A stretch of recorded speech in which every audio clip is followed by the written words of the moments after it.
once you're keeping score and you're kind of working to make tomorrow better than today, and you're pushing things forward, it's amazing how quickly your business will absolutely explode as opposed to trickle along hoping to get somewhere. And that's what I want people to understand. Look, there is so much room to be successful in this business, and there's so many agents right now leaving the industry.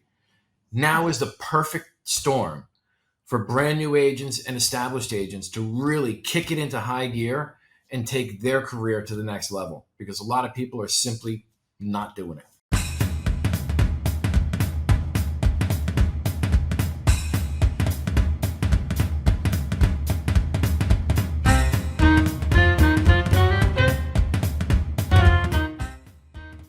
What's going on, everyone? Welcome back to a brand new episode of Vulcan 7 Coaches and Mentors, where we bring you some of the best in the industry to teach you their tips and strategies so that you can implement in your business immediately. If you've missed any of our previous episodes, go ahead and check them out on our YouTube channel or listen to them on any of your favorite streaming platforms. Now, with that being said, I want to welcome today's guest, Vance Mizzi. Vance, welcome. Hi, Lloyd. How are you doing? Good morning. Good morning. Welcome. So for everyone that's listening that maybe is not familiar with you, go ahead and share with us a little bit about yourself and your background. I am a real estate broker here in the Southern California area, and I help run a large organization, private brokerage of about 550 agents. Background comes from financial planning, and moved into real estate when I kind of got tired of the corporate ladder, if you will. Okay, awesome. So you've been in the real estate game for quite some time, right? Yeah, over 20 years. Oh, nice. So for everyone that's listening, we might have some newer agents that have been in the business 5 years, 10 years. Can you kind of share how your journey started and then how it started to transition to where you are now? Sure. The way I started, I came into the business working as a full-time mechanic, and needed to kind of transition like most people do. They transition in and they do their changes. And the one thing I heard was, if you prospect, nothing else matters. And if you don't prospect, nothing else matters. So all I did was every night I got home, when I got home from work, I got on the phone and I made my calls, and I kept calling and I kept working my way through. And before I knew it, I was listing homes when everyone was telling me I was lucky, when it was really just a matter of like I was doing the work that other people simply, I don't want to dig on it, but most people just were not prospecting. Yeah. And when I left the business actually in the late 90s and went back to New York and worked on Wall Street for 10 years and worked within that realm and really rose to the top of kind of everywhere I went based on my work ethic through real estate. So folks, if real estate doesn't work out for you, there's plenty of other careers out there. But the idea was, after 10 years though, I got really tired of Wall Street, just that grind. And I resigned on a Post-it one morning, called my wife and said, let's move back to California and sell real estate. And within 3 weeks, we were back in LA doing our thing. And I interviewed with a couple different offices, and I said, I need a title officer, I need a phone, I need an office. I need everybody to just get out of my way. And 3 weeks later, I had my first listing, and then it was just off to the races like that. And that was in 2009 when the whole market was in free fall, and I was taking equity listings simply by calling equity people. So I don't know if that was a long answer to a short question or not, but No, that was great. Okay. So you mentioned your wife. Was she also an agent, or is she also an agent right now when you guys work together? No, actually my wife is my coaching partner. So she's a a personal trainer and a nutritionist. And she, believe it or not, she knocked about 115 pounds off me. I was over 265 pounds at my largest, and now I'm not. So when we put all that together, we started looking at it and thinking, like, how does real estate and coaching and physical fitness and all this stuff kind of blend together? So she and I just we just opened a company this year called Living Better You, and that's all about working with real estate agents and showing them how to maintain their business and their health at the same time. So that's where she becomes my partner. Oh, okay. That's awesome. I don't think I see that very often where there's also like a fitness and wellness incorporated into real estate. Yeah, Many times agents are just like sitting or they don't really look to make sure that they're eating well or exercising. But I'm glad that you brought up your coaching. Can you tell us a little bit more and kind of what you do with the agents that you're training right now versus maybe what other coaches do? sure. I have again, Maria and I, my wife, we have this two-step program where we talk to you about nutrition, health, wealth, finance, the whole gambit. Being a real estate agent is not a job, it's a life. And you need to incorporate that into your lifestyle. How you handle your money, how you handle your free time, your work time, your family time. This is all something that most of us have never been trained on anything like this before in our lives. And then we're thrown into this world that can literally encompass us 24/7. Mhm. And if we're not physically and mentally maintaining our time, we lose it. And that's where Maria and I kind of come in and start helping people do that.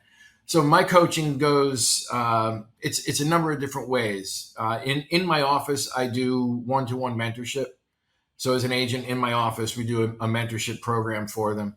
I have one-on-one coaching that I offer, and then we offer coaching programs outside the agency to individual agents on a one-to-one basis or in group standards. And my mentorship goes from one-on-one coaching for a specific deal or a career-minded agent who wants to see bigger picture. So I'll tell you where to put the signature, or I'll tell you how, where you want to buy the next building. So it's up to the agent how they want their coaching. Okay, that's awesome. And I'm sure based on all of the experience that you had, doing real estate all this time, you've seen a lot of different things happening. So when it comes to coaching agents, is there anything specifically that you're covering or going over with them now that maybe you weren't so much 3, 4 years ago? More than anything, right now, the one-on-one actual belly to belly, hand to hand reach out with clients is something that most agents are really shying away from. They're more involved in social media. They're more involved in uh, the external thing. They're not as knee deep. And what I tell all my agents is, you need to do both. All right, I'm all over social media, but I call every day. Right, I'm on the phone every day. Why? Because who better than myself to be on the phone for at least an hour calling and trying to find business for myself? And I challenge every agent I coach with, 1 to 2 hours a day. Right, you can do anything for 2 hours a day. Years ago, my wife took me to my first Bikram yoga class. I don't know if you've ever done Bikram yoga, Yes. but she said you can do anything for 90 minutes. I said, okay. And 3 years later, we're doing, and I practiced Bikram for 12 years now. Oh, And wow. again, it's that you can walk into anything and do it for 90 minutes, 2 hours. It's when an agent says, I'm going to prospect all day, 8 hours straight. I caution them on that, because there's a burnout that maybe you could do it today, but you might not do it tomorrow. And this business is like exercise. It's Mhm. continuous repetition, not a bunch today and nothing tomorrow. Exactly. And I think along with that comes accountability because sometimes agents Absolutely. say, "Hey, I want to do this," but they fall off. And if no one's holding them accountable, they're like, okay, well, Vance doesn't know. So I'm just not going to do it. I'll get back on it tomorrow. You see, now So, that's it's funny you said, because through my coaching, one of the things that I have built is an accountability tracker, and I call it the Realtor Blueprint, and it tracks everything an agent needs to be doing, from social media posting, sending out mailers, making phone calls, door knocking, uh, their finances. I cover every aspect of it for the agent so they can actually go in and sit down and go through this line by line, day by day, and really kind of check the boxes. I'm a check the box kind of guy, right? Everything that I have is just lists of things and got to put check marks next to it and make sure it's done. So when I built out my accountability tracking system, I did it so an agent can just go in and keep score, because what we keep score of, we can actually improve, Mhm. and what we focus on expands, of course. But by keeping score, by saying, I did 5 phone calls yesterday, I'm going to do 6 today. Okay. Or, I tell people, if you didn't do something, don't leave it blank, put a 0 in, because we can turn a 0 to a 1 overnight. It's 100% increase. Mhm. Right. And that's 1 phone call or 2 phone calls. So it's working with agents like that and just kind of tugging them along a little bit and giving them that you can do it if you want to. And Exactly. that's the difference. Anybody can do it, but who really wants to do it? And that's really where it comes down to. Yeah. And who is willing to commit and be disciplined in Yeah. doing it long term? Right. And that's truly wanting. Everybody quote unquote wants to be successful, but very few people are willing to put in what it takes to be successful. Mhm. I just ran a ABR class in my office yesterday, which is accredited buyer rep for NAR. And we were talking with the instructor, and out of almost 2 million people licensed in the state of California, there's like 25,000 that hold that designation. Wow. So it's like, all right, so if you're ever in an interview and somebody says, what sets you apart from the others? It's, I took 5 minutes and put a little more into my education. A little bit goes a long way in this business. And Mhm. getting back to your accountability, it's what are you doing to make yourself different than everyone else? Exactly. And that's a big question for everybody. Yes, and I think along with that also comes professionalism, which I have seen so many different things doing real estate transactions. I'm sure you have as well. So, what tips do you have when it comes to that, or what specifically do you want to touch on that maybe agents need to hear?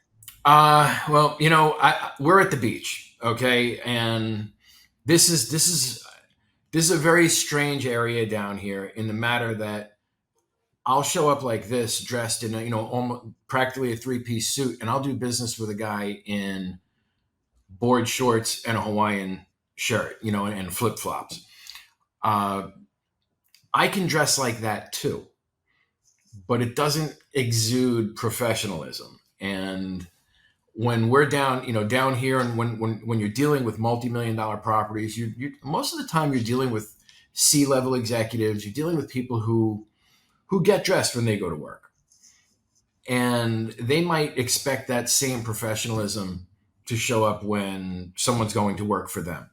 And that's kind of what I express to my agents. We're all individual. You can do business any way you want, but that professionalism is, would you do business with yourself? Would you hire yourself? And if you were your boss, would you give yourself a raise? And if you can answer yes to those 3 questions, you're doing okay. Yeah. But Yep. a lot of time, most people go, well, I guess I'd tell myself to do this more or that more. And you really need to understand where we're coming from with that. And, coming from Wall Street, if you walked in my office without a jacket on, I didn't even hear you. Like literally, like people would walk into my office without their jacket on and be talking to me. And it was literally like there was no sound. And, until they went back to their office, got their jacket and came back, because that was the level of professionalism. Was you walked around in a suit. That's how we did business. And I kind of appreciate that. But in the same right, I want to make sure I'm being realistic to today's world. And I dress how I feel comfortable. And I tell Mhm. people to do the same. Yeah. And I think for me, just on my experience, and what I also like to tell agents is that, nowadays a lot of agents work from home. And I personally like to always be, dressed up and ready to go, because if I set a listing appointment and that seller is ready to, go now, I can't be in my pajamas. And I think a lot of agents sometimes do that, or they're calling from their bed, or things like that. I challenge any agent, and I'll put this out there to anybody listening to this. Anyway, I challenge you to do your work in your pajamas and me in my office dressed for success. And you tell me who feels better about themselves, who's talking to people with more uh, excitement, enthusiasm, assuredness of themselves. These are the things. I mean, when I'm home, I'm worried about laundry. I'm worried about what was that noise outside. Did I turn off the stove? Things like that. It's constant. And Mhm. I need to leave to go to work, but I can appreciate people who can work from home. I just question how effective you're truly being if you're not dressing the part. Yeah. Yeah, exactly. And from everything that you're mentioning that you cover in your coaching, one of the things that I do want to ask you is that, right now we're wrapping up February. Let's say someone's watching this, they feel like they're falling behind, they want to get back on track and still have a year where they kick hmm butt. What are some things that they need to be looking at right now and maybe adjusting in case they haven't done them correctly? Number one, they need two sets of goals. They need their short term and long term goals. Would it, what would it exemplify a successful year for them this year? And from that, they need to break it down into monthly, weekly, and daily activities. How am I going to get there? And then track themselves. The beauty to this business, or really any sales business, is if you're willing to put the effort in, you can get almost anything you want. And by simply taking a good hard look at what you've done, and here's the thing, Leda. I would challenge anybody who's in a position right now who says, "Yeah, I did everything I needed to, and I'm not where I want to be." Because most people, when I'm talking to them like that, they tell me things like, "I made a bunch of phone calls. I worked really hard the past 2 months." But when I ask them to really break down what they did on a daily basis, Mhm. it kind of goes away. I was talking with an agent last night, and she told me, she says, "I called all week. This is her first week in the business. I called all week. I didn't get anybody, but I'm going to keep doing it for you." I'm like, "For me?" I said, "Okay. So I said, what did you do?" And she's hand dialing right now, just getting used to it. But she says, 2 hours a day and 24 contacts. I said, "Wow, 24 contacts a day?" And she says, "No, no. In 5 days, I spoke to 24 people." I said, "Oh, okay, 5 people a day." So I said, "We're working on a 3% turnaround ratio. So you've got to, right now at 25 people, you have a 0.7% chance of someone saying yes. You're not even giving yourself an opportunity to win. So you got to get your numbers up." And what I would tell everybody in coaching, the most offensive thing a coach can say to a player is, "You have to work harder." And the most offensive thing a player can hear from a coach is, "You have to work harder." Uh, a coach is only effective when they see what you're doing and they can make changes and tweaks to it. Okay, Lloyd, you called 25 people a day for the past 10 days. You spoke to 250 people and nobody wants to do business with you. What are you saying? Okay, that's the coaching, right? If you come in and you say, "I spoke for 2 weeks, I called 10 people," you need to call more people. And that becomes very, why did I even ask him that? I know I need to do that. So it comes in where, let's really look at what you're doing, and is that uh, effort coachable? Or do we still need to increase the effort to get it to a coachable level? Is that I think that's kind of where we look at. It's really creating that uh, accountability for the agent to understand that the only person they ever need to look at for success or failure is themselves. And sometimes that's the hardest pill to swallow. Yeah. And I think many times agents also know that they need to be doing a little more. But maybe they get discouraged or they start comparing themselves to someone else or they just get lazy, you know? Everybody loves the blueprint when I issue it. All right, they all love it. And then once they got to dig into it and really start filling it in and seeing how much work is involved, they all forget how to do it. And so, and look, if it was this office, it was this office, but it was every company, any place I've ever worked, even back on Wall Street when I was training financial planners, it was the same thing. If they had the numbers, they knew how to fill them in. But if they didn't, or felt like it was too much, it became overwhelming. And that's where we as coaches come in, and we have to take some of the overwhelm away and give people the ABC gets you XYZ. This business is very simple. It's just not easy. There's just a few things we need to do every day consistently to be successful in the long run. And that's what you need a coach for, to kind of look and see what you're doing and say, stop right there. Let me show you a better way without making you wrong. It's not a matter of making people wrong for doing it, but let's not waste time. One thing we don't have in this world is time. We unlimited time, at least. Exactly. So tell us, where can people go if they want to learn more about your coaching, or signing up, or maybe having a chat with you to see if it makes sense for you guys? They can always reach me on my Instagram handle at the Mizzi Group. Or they can, I have two different websites. You can go to livingbetteryou.com, and that's my coaching website, or you can go to themizzigroup.com, which is my real estate website. Highly recommend going to Living Better You. That's going to bring you through all the different aspects of the business and really give you a good understanding of what is expected of you.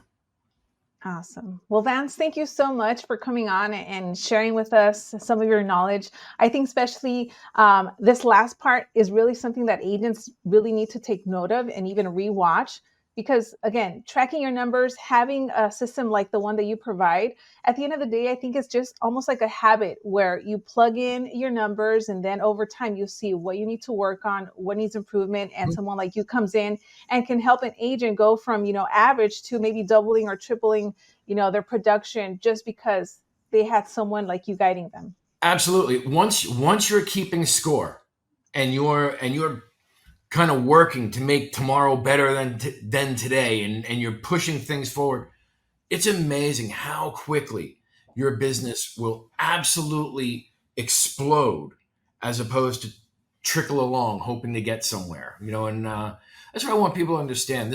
Look, there is so much room to be successful in this business, and there's so many agents right now leaving the industry.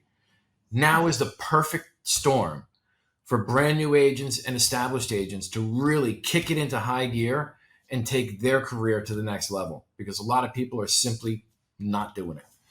Exactly. There you go. All right, Vance. Well, thank you so much once again. And to everyone else, we'll see you on the next one. Thank you so much, Leda. We'll see you soon.